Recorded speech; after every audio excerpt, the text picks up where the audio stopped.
Chers auditeurs, dans ce nouvel épisode, nous allons parler de céder une société de loisirs en 2026. Tendance, valorisation et levier d'attractivité. D'abord le contexte.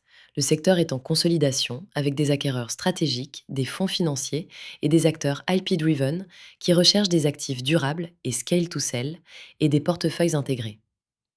Les multiples observés mi-2025 varient entre 8 fois et 12 fois l'EBITDA pour les portefeuilles matures et entre 1,5 fois et 3 fois le chiffre d'affaires pour les acteurs IP-driven, ce qui reflète la valeur de la récurrence et des partenariats IP.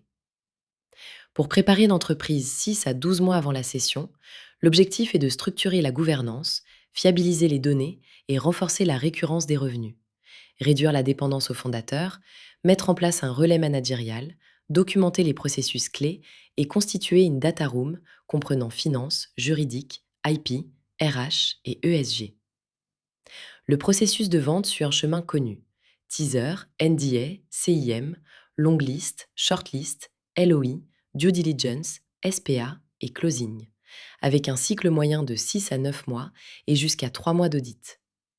Les points de friction portent sur la propriété intellectuelle, les dépendances fournisseurs et la répartition CAPEX-BFR dans les sites multi-actifs. La communication interne est cruciale pour limiter les fuites de talents. En matière de valorisation, les mécanismes de prix privilégient souvent la locked box et les earn-out indexés sur les flux post-closing. Les clauses gap et non-concurrence couvrent 12 à 24 mois avec une utilisation possible d'un crédit vendeur partiel. Des scénarios prospectifs influent sur la valeur. Le numérique et l'IA offrent des gains pour les opérateurs IP-driven et multisites. Les tensions géopolitiques peuvent peser à court terme, mais le tourisme durable et les expériences locales renforcent la demande pour les opérateurs responsables.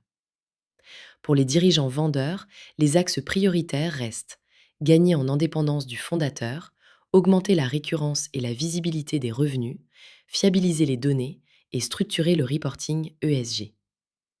Enfin, les transactions récentes montrent un appétit soutenu pour les portefeuilles récurrents et intégrés et pour des cibles géographiques plus larges.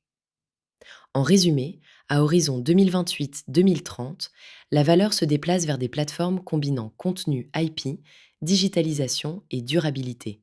Et les cédants devront démontrer une trajectoire claire et une capacité d'intégration post-closing.